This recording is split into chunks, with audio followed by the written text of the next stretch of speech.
Last जो पढ़ा था वो था यहाँ तक, रियल इफेक्टिव एक्सचेंज रेट, जिसमें अपने इससे पहले हमने नॉमिनल रेट ऑफ एक्सचेंज और रियल रेट ऑफ एक्सचेंज दोनों के बारे में पढ़ लिया।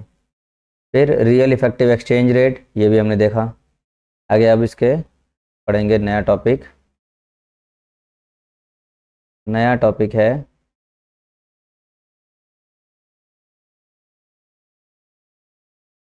Foreign exchange market. ये बहुत इजी सा टॉपिक है। एक ऐसा मार्केट जहाँ फॉरेन एक्सचेंज होता है ना। एक करेंसी दो, दूसरी करेंसी ले लो। देखिए फॉरेक्स मार्केट, इस फॉरेन एक्सचेंज मार्केट को हम फॉरेक्स मार्केट भी कहते हैं। यहाँ पर साइड में लिख सकते हैं forex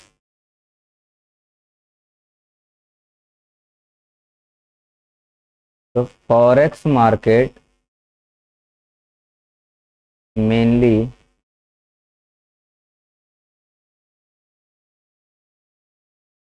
consists of commercial banks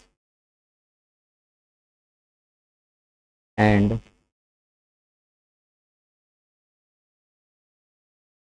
brokerage houses। ज़्यादातर फॉरेक्स मार्केट कहाँ देखने को मिलेगा? कॉमर्शियल बैंकों में और ब्रोकरेज हाउसेस में।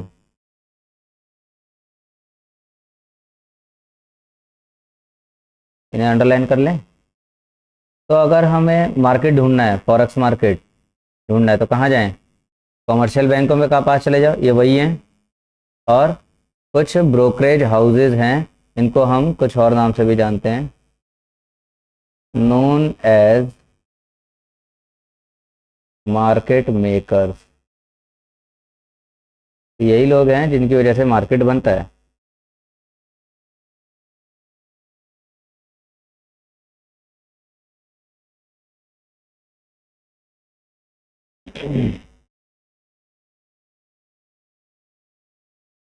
क्लियर है पॉइंट ना?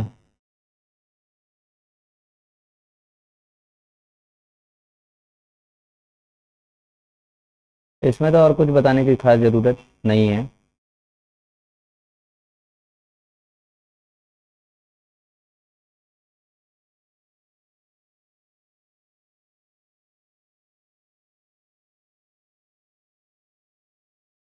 इसके बाद अगली लाइन लिखेंगे सीधे,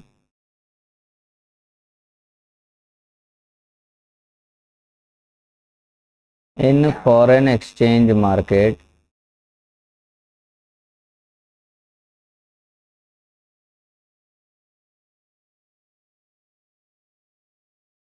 there are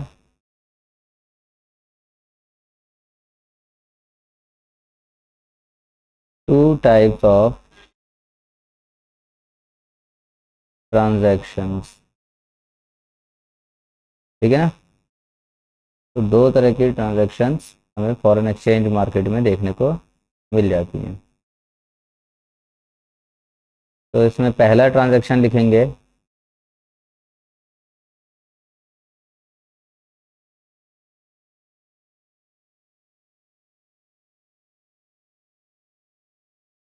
currency transactions which are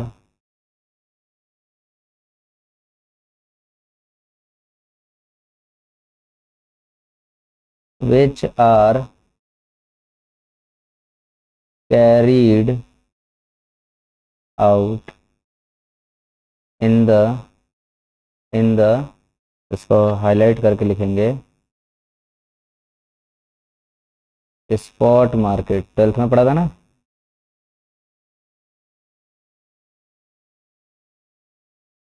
and exchange involves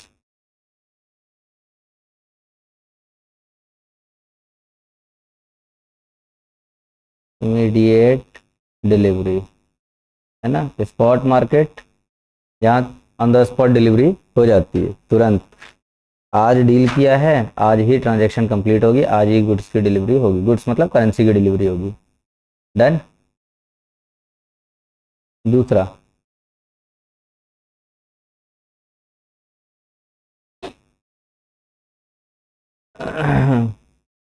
दूसरे में क्या लिखेंगे बताओ?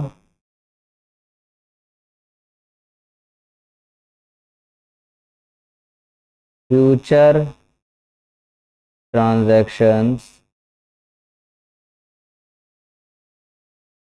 wherein contracts are agreed upon to buy or sell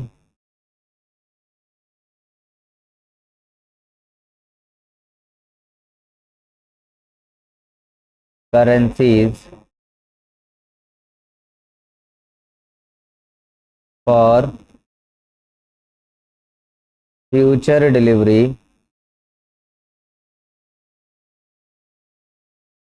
which are carried out in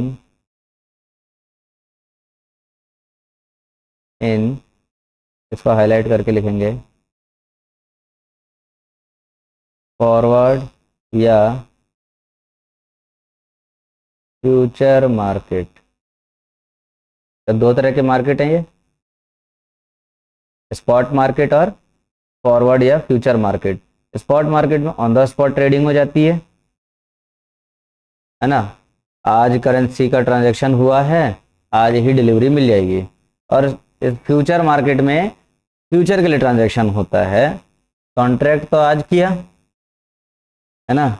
future transactions where in contracts are agreed upon to buy और sell currencies for future delivery. आज contract कर रहे हैं कि फ्यूचर की delivery करनी है, future में डिलीवरी करेंगे, तो उसे हम फ्यूचर मार्केट में लेकर चले जाते हैं या फॉरवर्ड मार्केट में जाते हैं। इसमें कोई प्रॉब्लम तो नहीं? करेंसी स्पॉट मार्केट में आज होता है और फ्यूचर मार्केट में फ्यूचर में डिलीवरी हो जाती है।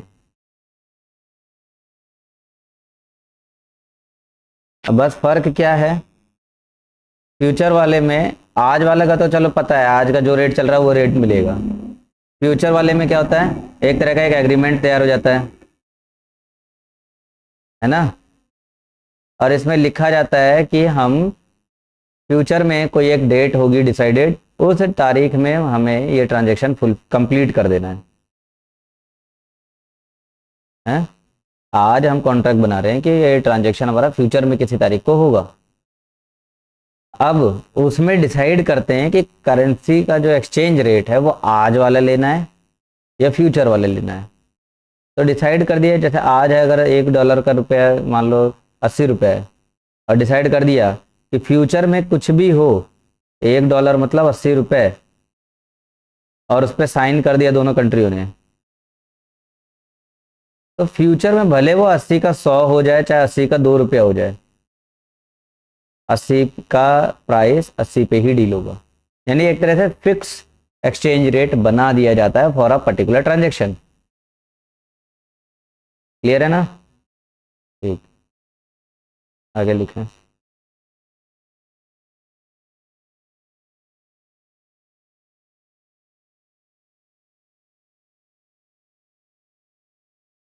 नोट डाल के लिख लो।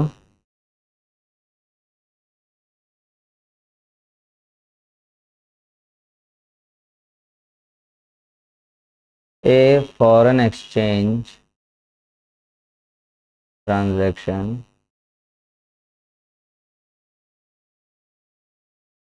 Can involve any two currencies but mostly US dollar is involved।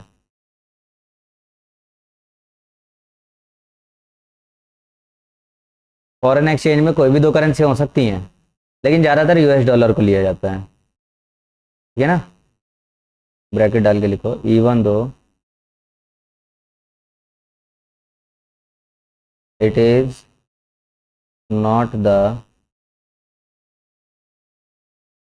National currency of either of the countries.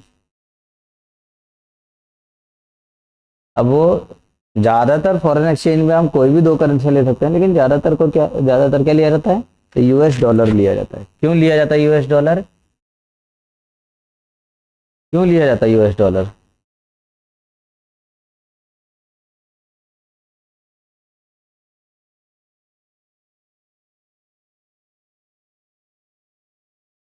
क्योंकि जो यूएस है वो मोस्ट डेवलप्ड कंट्रीज का हेड माना जा सकता है, क्योंकि सबसे ज़्यादा डेवलपमेंट वहीं देखने को मिला, मतलब पावरफुल कंट्री है वो।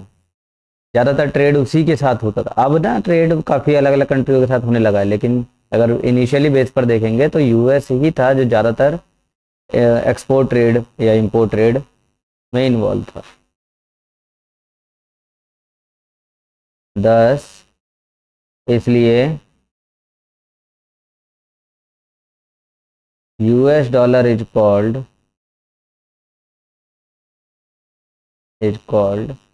इसको यहाँ पर हाईलाइट करके लिख लेना, वहीकल करेंसी। वहीकल करेंसी मतलब ये एक तरह की मेन करेंसी के रूप में देखा जाता है।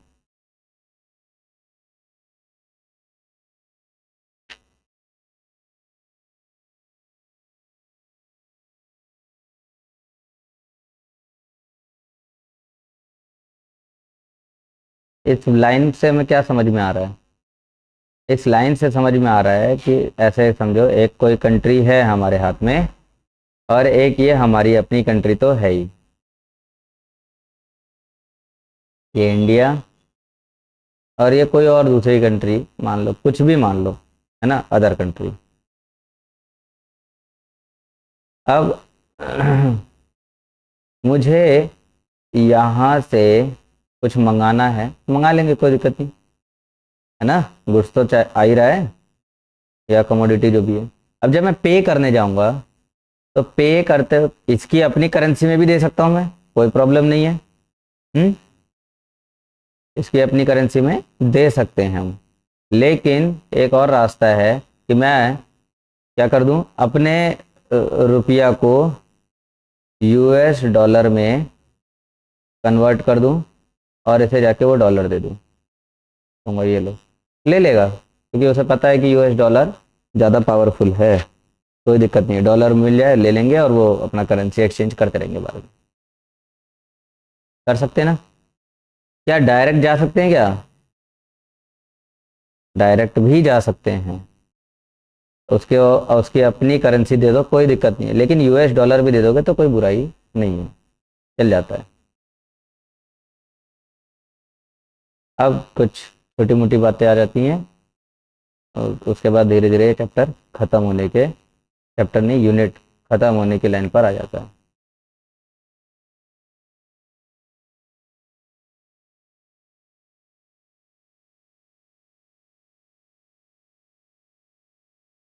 फिफ्थ पॉइंट है ये हमारी बुक का।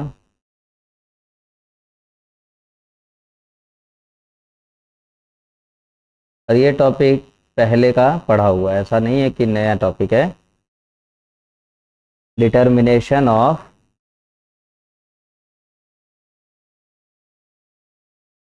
नॉमिनल एक्सचेंज रेट,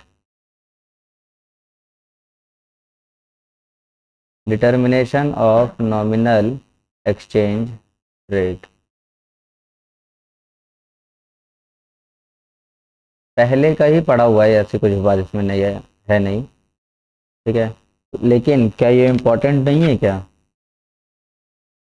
असल में इस चैप्टर का पूरा जो बेसिक समझा, उसका आगे तक समझने का मेन मोटिव यही था कि यहाँ तक पहुँचना है हमें। तो देखो, किसी भी एक्सचेंज रेट पे, किसी भी फॉरेन करेंसी का एक्सचेंज रेट डिसाइड होता है तो कैसे डिसाइड होता है? ये कर्व हो गया, ग्राफ है, एक्स एक्सिस और वाई एक्सिस। एक्स एक्सिस पर क्वांटिटी और वाई एक्सिस पर प्राइस। किसी भी करेंसी की अपनी कुछ डिमांड चलती है और कुछ अपनी सप्लाई चलती है। तो डिमांड चला डी और सप्लाई चला तो एस, और ये दोनों जहां एक दूसरे को इंटरसेक्ट करते हैं, ये है पॉइंट ऑफ इक्विलिब्रियम, है ना। तो इसे ई कह लेते हैं। और यहां से एक एकदम सीधी लाइन खींचेंगे तो प्राइस जो मिला पी, ये है हमारा एक्सचेंज रेट। यानी ये डॉलर के बारे में अगर देखें, मान लो डॉलर का अपना डिमांड और डॉलर की अपनी सप्लाई, है ना। और ये हमारा इंडियन रुपीस का प्राइस है।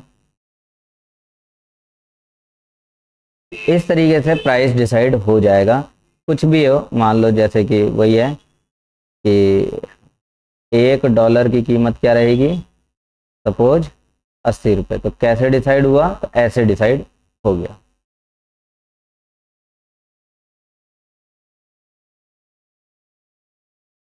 अब यहाँ सवाल ये उठता है कि किसी भी देश की करेंसी की डिमांड क्यों करी जाती है भाई, और किसी भी देश की सप्लाई करेंसी की सप्लाई क्यों करी जाती है।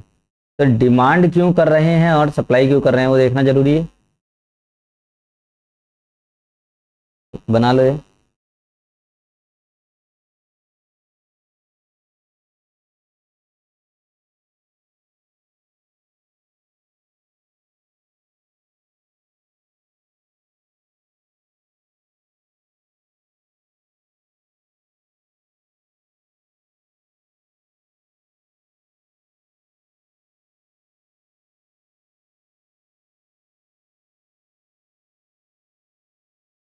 अगला इसमें देखना है कि किसी भी कंट्री की करेंसी की डिमांड क्यों होती है एंड सप्लाई क्यों होती है।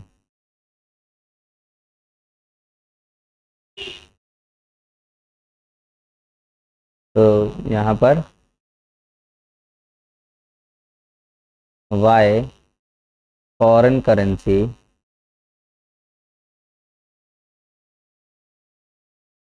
इज डिमांडेड, ठीक है।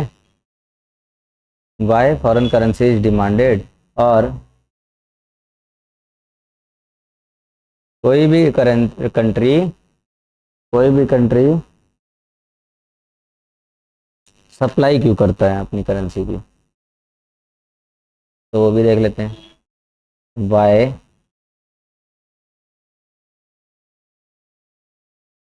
Foreign currency is supplied.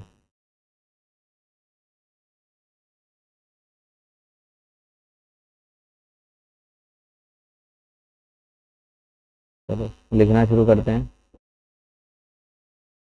पहले डिमांड की बात करेंगे, क्यों डिमांड करते हैं हम।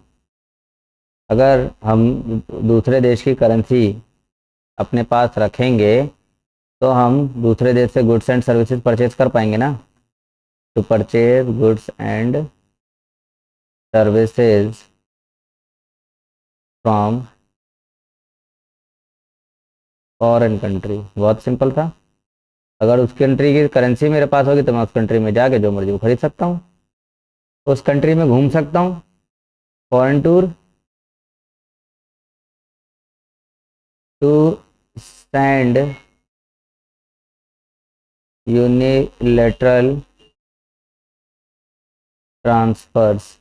यूनिलेटरल ट्रांसफर्स मतलब, हाँ, दूसरे कंट्री में मेरे अपने रिलेटिव या मेरे अपने कोई रहते हैं तो उनकी करेंसी अगर मेरे पास है तो मैं उनको गिफ्ट के रूप में दे सकता हूँ या फिर उनको भेज सकता हूँ खर्चे के लिए।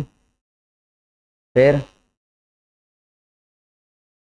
To make investment in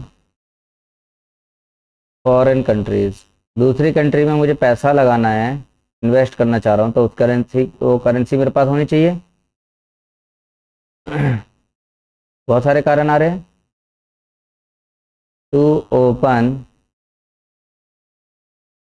foreign bank account, कोई दिक्कत नहीं, कर सकते हैं। फॉर स्पेकुलेशंस, है ना, सट्टेबाजी करने के लिए भी इस्तेमाल करते हैं ना पैसे को, कर सकते हैं, कोई दिक्कत नहीं। और भी बहुत सारे हो सकते हैं ना यूजेस, तो etcetera.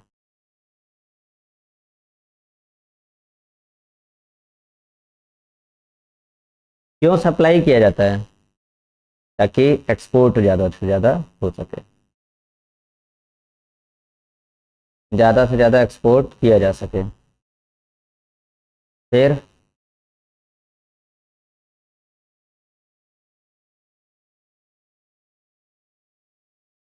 Investments bye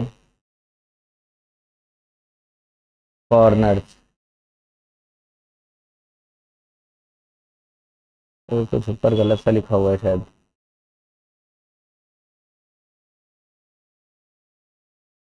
bye foreign currency supplied, है ना, मतलब फॉरेन जो है अपनी करेंसी क्यों सप्लाई करते हैं।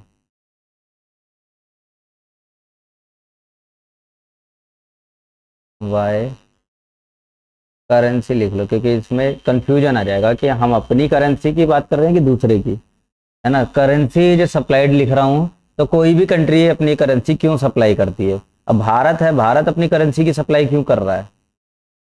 ताकि दूसरा कंट्री हमारी करेंसी खरीदे और हमसे इंपोर्ट करे, तो हमारा एक्सपोर्ट बढ़ जाएगा। ऐसे हम अगर दूसरे करेंसी के खरीद रहे हैं तो वो सप्लाई कर रहा है ना, इसीलिए ताकि हम उससे इंपोर्ट कर सके तो उसका एक्सपोर्ट बढ़ जाएगा। ऐसे ही फॉरेनर्स के इन्वेस्टमेंट की बात है। Investment by foreigners in our country, हमारी कंट्री में, हमारी कंट्री में फॉरेनर्स का इन्वेस्टमेंट, उनके पास हमारा करेंसी होगा तब तो जाके वो पैसा लगाएंगे। नेक्स्ट,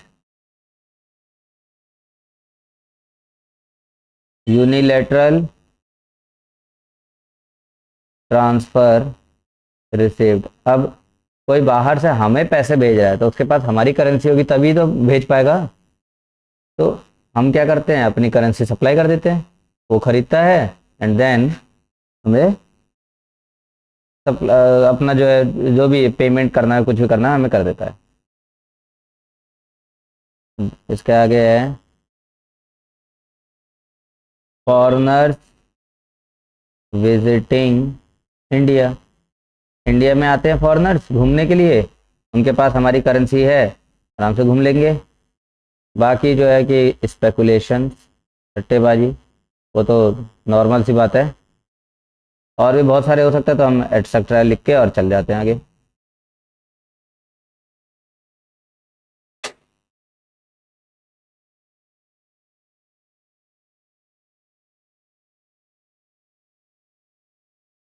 यहाँ पर हमने देखा कि किसी कंट्री में दूसरे कंट्री की करेंसी का डिमांड क्यों होता है, और दूसरे कंट्री अपनी करेंसी की सप्लाई क्यों करते हैं। हम डिमांड कर रहे हैं तो वो ठीक है, वो तो हमारी बात है, वो हमें सप्लाई क्यों कर रहा है वो उसकी बात है।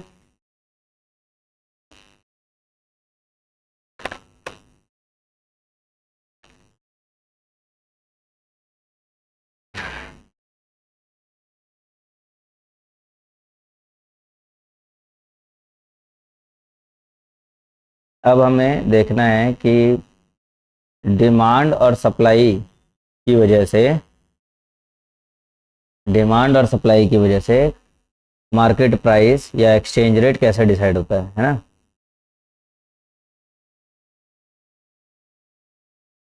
डिटर्मिनेशन ऑफ, वही नॉमिनल, खैर वो तो हमने हेडिंग डाली दी थी पीछे, नॉमिनल एक्सचेंज रेट तो डाल ही दिया था ना। Determination of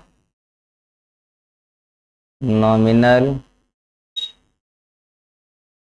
exchange rate by graph. Graph से समझते हैं जरा कि एक्सचेंज रेट कैसे डिसाइड होगा। और ये चीज़ पीछे मार्केट इक्विलिब्रियम वाले चैप्टर में पढ़ चुके हैं, तो बहुत जल्दी जल्दी से करेंगे, ज़्यादा टाइम ना लगाते हुए।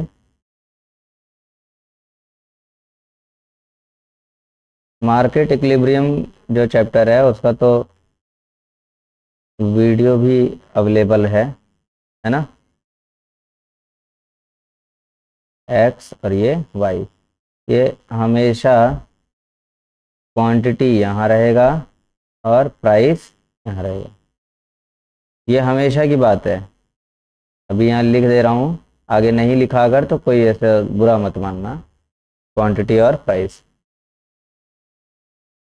देखें, ये डिमांड, ये सप्लाई।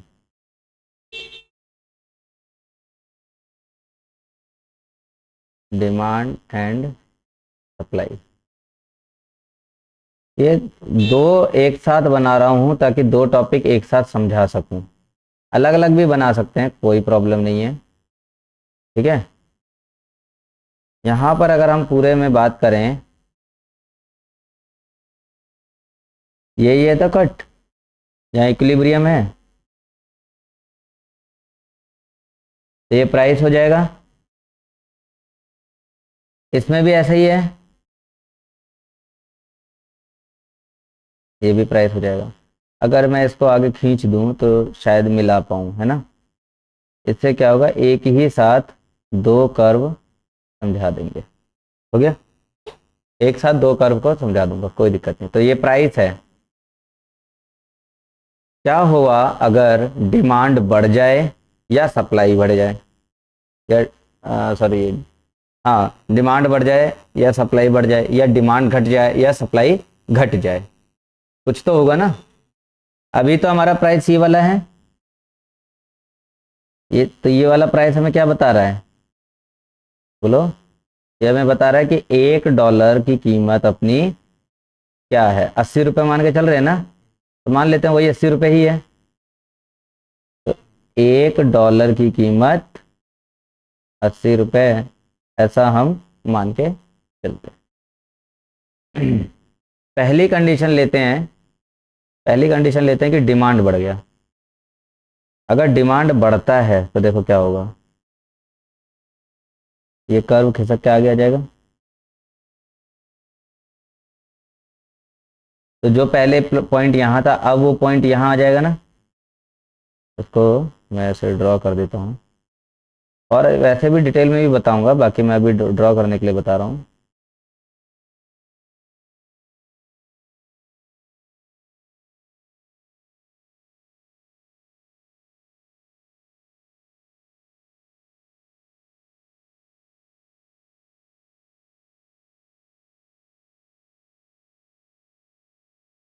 ये ऐसा ही होगा। चलो यहाँ पे एक बना ही देता हूँ मैं ऐसे, कोई दिक्कत नहीं रहेगी ना।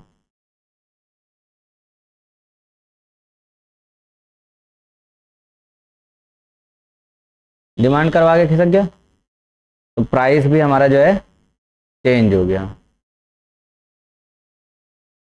D1 D1 प्राइस आ गया P1 पर, और देखोगे तो प्राइस हमारा बढ़ गया। डिमांड बढ़ी, प्राइस बढ़ गया, डिमांड बढ़ी, प्राइस बढ़ गया।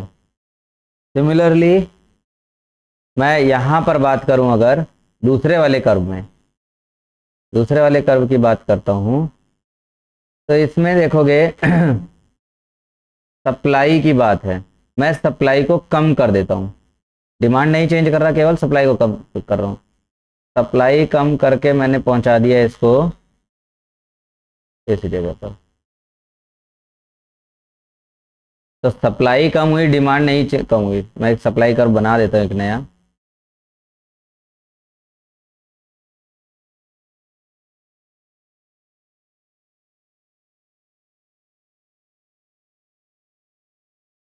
कोई दिक्कत तो नहीं।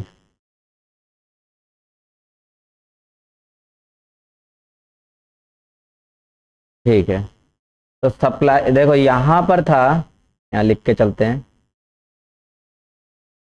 यहाँ पर हमारा डिमांड इंक्रीज हुआ जिस कारण से हमें क्या देखने को मिला, प्राइस बढ़ गया। और यहाँ पर सप्लाई कम हुआ तो प्राइस हमारा देखो बढ़ रहा है, सप्लाई कम होने की वजह से प्राइस बढ़ गया।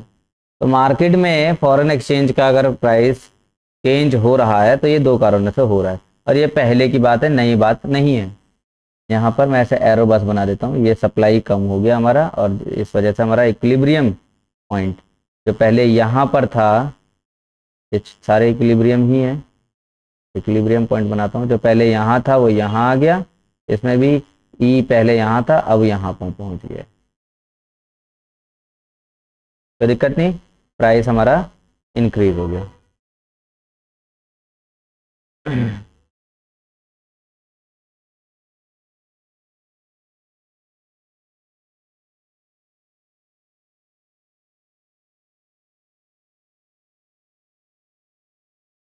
क्या हो गया, प्राइस इंक्रीज हुआ तो जैसे अब यहाँ था, मान लो $1 80 का था, तो प्राइस इंक्रीज हुआ, तो इंक्रीज होकर ये नया प्राइस आया, तो ये अब मानते हैं क्या रहेगा, मान लो $1 P1 की वैल्यू अपनी सपोज करो ₹90, बढ़ गया प्राइस, अपने आप प्राइस डिसाइड हो जाता है।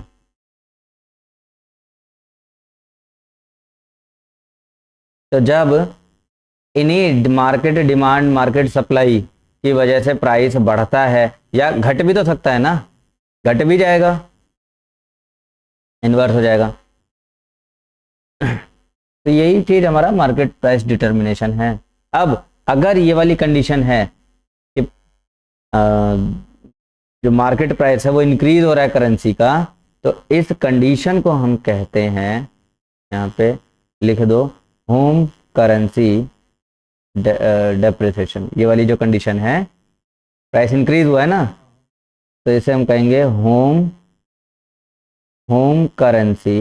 होम करेंसी मतलब हमारी अपनी करेंसी रुपया, उस हाँ डेप्रिसिएशन, उसकी वैल्यू कम हो रही है और दूसरे देश की करेंसी की वैल्यू बढ़ रही है, होम करेंसी डेप्रिसिएशन। बहुत सीधे से समझ में आ गया, होम करेंसी डेप्रिसिएशन। आम भाषा में कहें तो क्या मतलब हुआ इसका, हाँ रुपया हमारा जो है थोड़ा सा कमजोर हो गया, आम भाषा में रुपया कमजोर हो गया।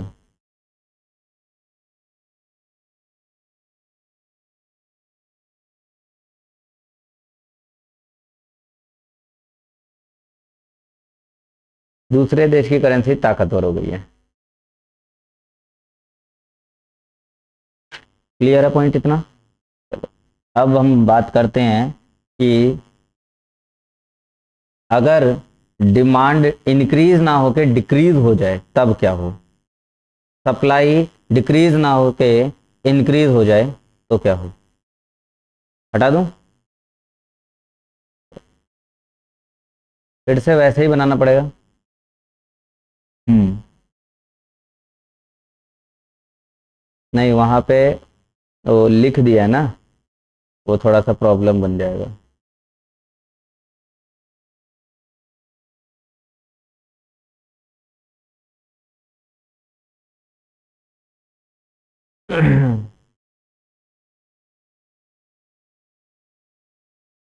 पुराना डिमांड और ये हमारा पुराना सप्लाई, क्लियर, जिससे हमें इक्विलिब्रियम मिल रहा है यहाँ पर,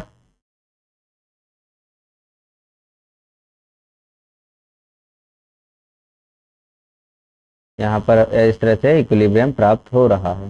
मैंने इसको ऐसे ही ड्रॉ कर दिया है ताकि आगे भी मैं इसको लेकर जा सकूं। दूसरा केस भी यही ले लेते हैं, डिमांड और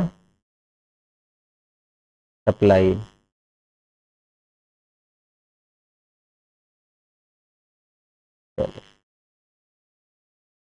ये पी प्राइस है, हुआ ये कि जो डिमांड थी वो बढ़ने के बजाय कम हो गई, पहले यहाँ लिख देता हूँ, डिमांड सप्लाई, डिमांड सप्लाई। अब डिमांड डिक्रीज हो गई। डिमांड डिक्रीज होने का मतलब ये कर्व जो है खिसक के पीछे की ओर आ गया, तो नया कर्व बन जाएगा, ऐसे बन गया। या फिर सप्लाई बढ़ गई, नया इक्विलिब्रियम यहां पर है।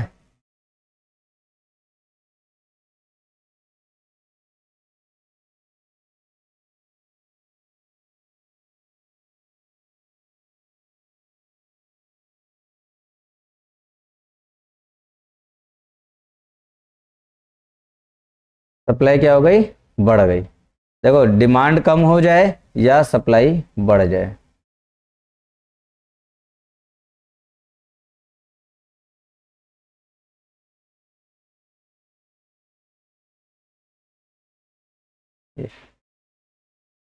इसमें थोड़ा ग्राफ जो है ना वो हिसाब से बनाना पड़ता है, इसलिए इसकी चीज़ का इस्तेमाल कर रहा हूँ। ये नया डिमांड D1, ये नया सप्लाई S1। तो प्राइस क्या हो रहा है दोनों में, दोनों ही केस में प्राइस हमारा कम हो गया। यहाँ भी डिक्रीज और यहाँ तो ये भी डिक्रीज ही देखने को मिल रहा है। इक्विलिब्रियम पॉइंट मिल रहा है, पहले ई इक्विलिब्रियम यहाँ था और अब इक्विलिब्रियम E1 पे आ गया। इधर भी देखेंगे, पहले इक्विलिब्रियम यहाँ था और अब इक्विलिब्रियम नीचे आ गया।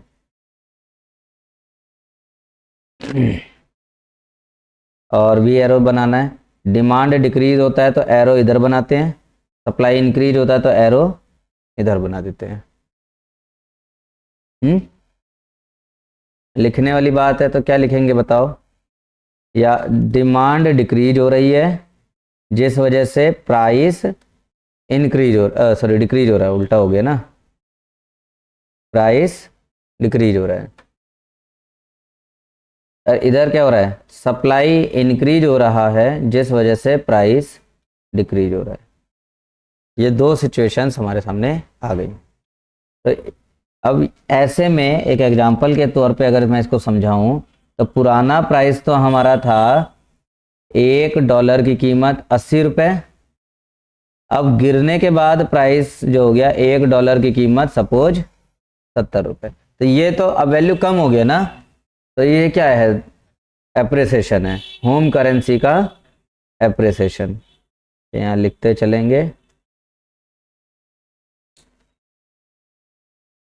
Home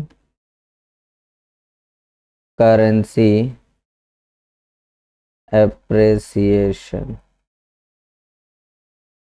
home currency appreciation.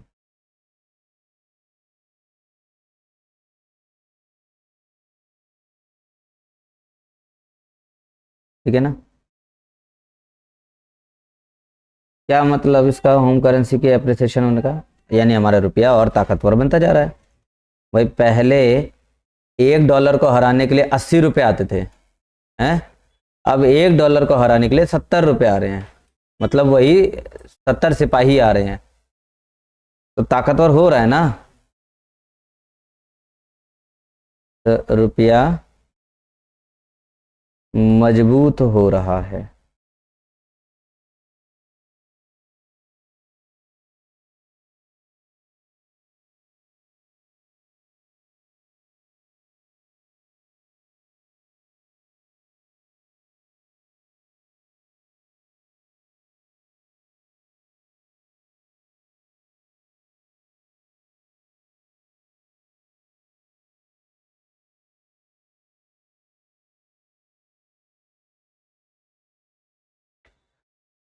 Appreciation और डेप्रिसिएशन दोनों पढ़ लिया, और दोनों मार्केट प्राइस मतलब मार्केट की वजह से आ रहा है, मार्केट फोर्स की वजह से आ रहा है। इसमें सरकार ने कुछ किया नहीं किया, सरकार का यहाँ कोई रोल नहीं है। लिखेंगे effects of currency depreciation and currency appreciation. Effect of currency depreciation and currency current लिख दिया है मैंने यहाँ,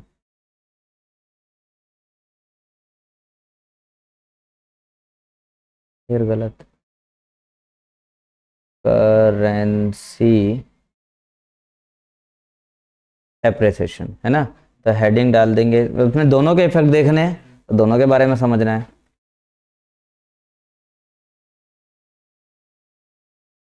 करेंसी डेप्रिसिएशन के बारे में पढ़ते हैं पहले। तो ये बात हमने क्या देखा इसके में, मार्केट फोर्स की वजह से आ रहा है, डिमांड के ज़्यादा या सप्लाई के कम हो जाने के कारण आ रहा है। लिखें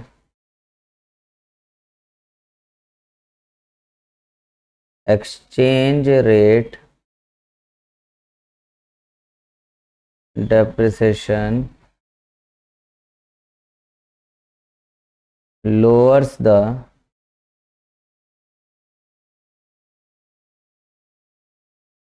relative price of countries export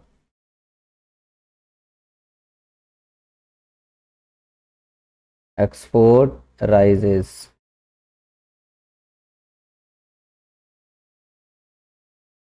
raises the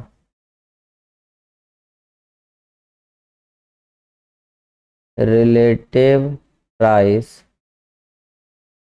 of its imports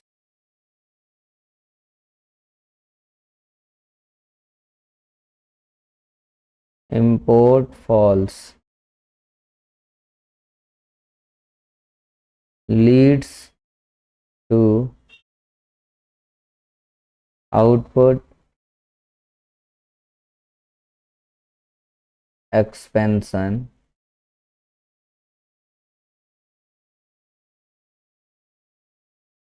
encourages economic activity,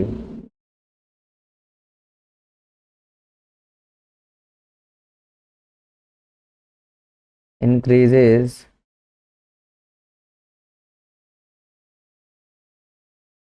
international competitiveness। ये सारे इफेक्ट हैं। And improves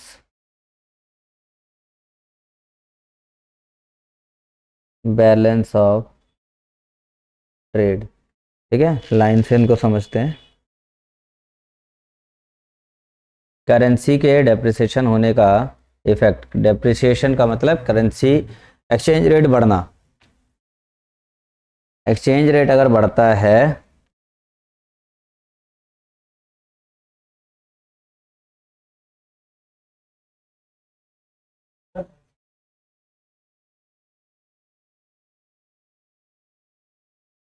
exchange rate depreciation lowers the relative price of current countries export,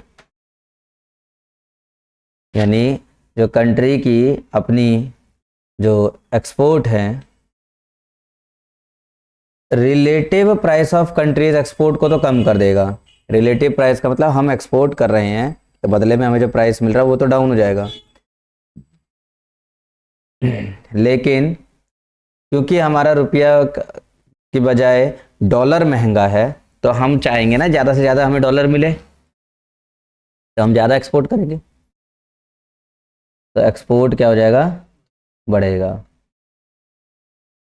raises the relative price of its import, है ना।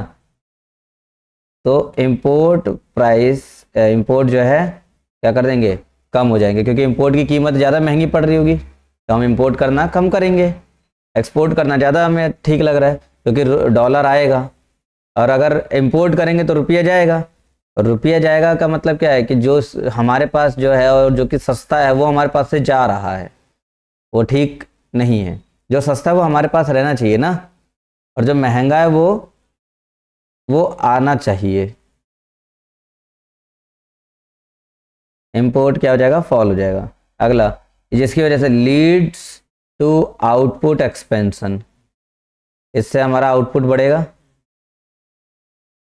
Encourage economic activity, हम economic activity में ज़्यादा involve होंगे क्योंकि हमें दिखेगा कि भाई डॉलर महंगा है, थोड़ा और कमाने के लिए और काम करें और प्रोडक्शन करेंगे। इंक्रीजेज इंटरनेशनल कॉम्पिटिटिवनेस, अब एक्सपोर्ट ज़्यादा कर रहे हैं तो हम इंटरनेशनल कंपटीशन में ज़्यादा एंटर हो रहे हैं, जिस वजह से उसमें हमें काबिलियत हमारी बढ़ रही होगी, धीरे धीरे ही बढ़ेगी, एक तो बढ़ेगी नहीं। और इम्प्रूव्स बैलेंस ऑफ ट्रेड, ज़्यादा एक्सपोर्ट करेंगे तो बैलेंस ऑफ ट्रेड हमारा इम्प्रूव होगा ना। क्लियर हो गया। अगला टॉपिक,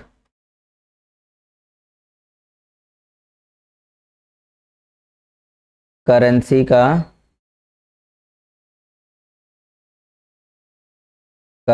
का appreciation.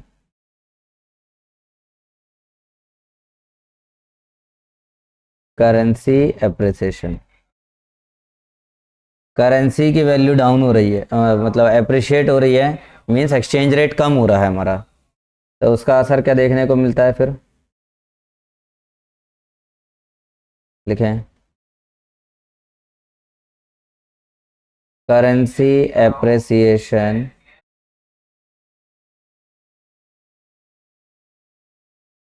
raises the prices of exports है, raises the export यानी कि डिक्रीज करता है एक्सपोर्ट को।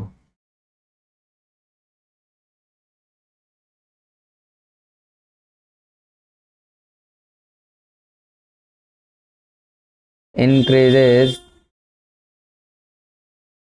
imports,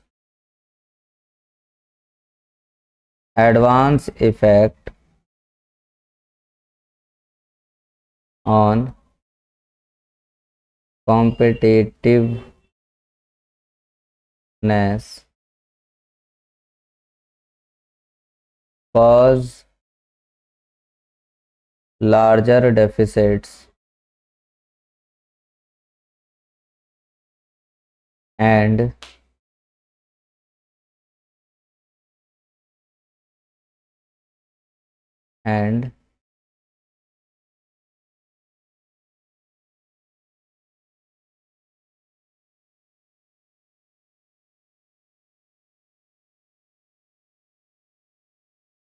इसको एक वर्ड लिखा हुआ है यहाँ, वर्सेंस, ठीक है, द ट्रेड बैलेंस। वर्सेंस का मतलब है बेकार में, वर्स है ना, जैसे वर्स कंडीशन कहते हैं ना, ये वर्सेंस उससे बना है।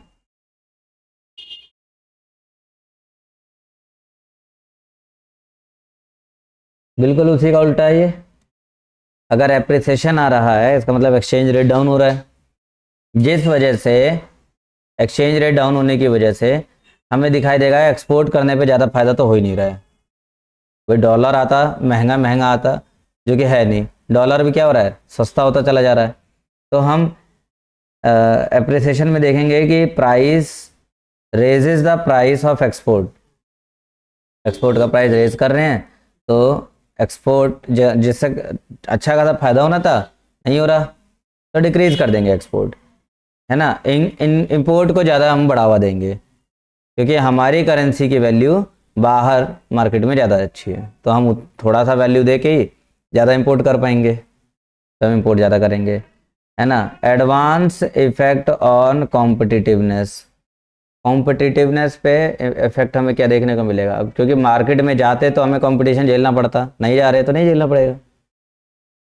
हाँ, कॉज लार्ज डेफिसिट, अब इंपोर्ट ज़्यादा कर रहे हैं तो बीओपी में डेफिसिट आएगा और ज़्यादा आएगा, जिस वजह से हमारा बीओपी या ट्रेड बैलेंस जो है हमारा वर्नेंस यानी कि खराब हुआ है, डाउन हो जाएगा। बस इतनी सी ये बातें थी। एक आखिरी एक रहता है, सिक्स लास्ट टॉपिक, बस उसमें तो हेडिंग ही डाल देंगे तो समझ में आ जाएगा।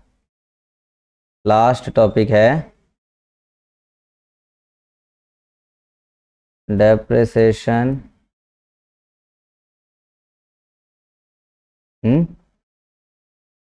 वर्सेस डीवैल्यूएशन और एप्रिसिएशन वर्सेस रीवैल्यूएशन।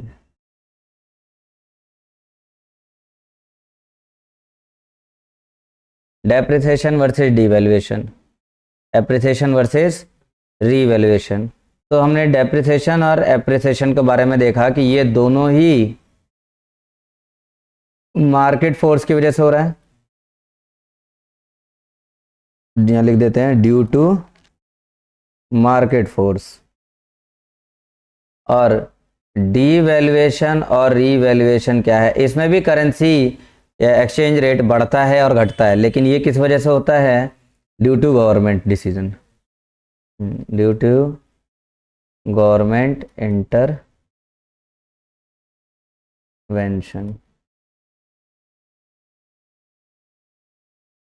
दोनों में मुद्दा वही है, बस डेप्रिसिएशन एप्रिसिएशन मार्केट फोर्स की वजह से है, यानी कि डिमांड एंड सप्लाई, और डीवैल्यूएशन और रीवैल्यूएशन गवर्नमेंट इंटरवेंशन की वजह से है। मतलब कि गवर्नमेंट करेंसीज को खरीदती है या करेंसीज को अपने बेचती है खुद, ताकि जो एक्सचेंज रेट है वो डिसाइड हो पाए। दोनों का मतलब सेम ही है, डेप्रिसिएशन और डीवैल्यूएशन। दोनों का मतलब अगर देखा जाए तो दोनों का मतलब सेम है। क्या है दोनों का मतलब? हाँ, रुपया हमारा वीक होना, होम करेंसी का वीक हो जाना। वीक, ऐसे लिख रहा हूँ, रुपया वीक होना, रुपया वीक होना, है ना? ऐसे लिखते हैं WEAK, वीक। और एप्रिसिएशन और रीवैल्यूएशन का मतलब है रुपया मजबूत होना, रुपया स्ट्रांग होना। दोनों का सेंस सेम ही निकलता है, बस पर्पस जो है, पर्पस के बेसिस पे दो अलग अलग बन गए हैं। यहाँ आकर तुम्हारा ये अगला यूनिट खत्म हो जाता है। वही का आखिरी टॉपिक यूनिट रह जाता है, फिर चैप्टर खत्म हो जाएगा।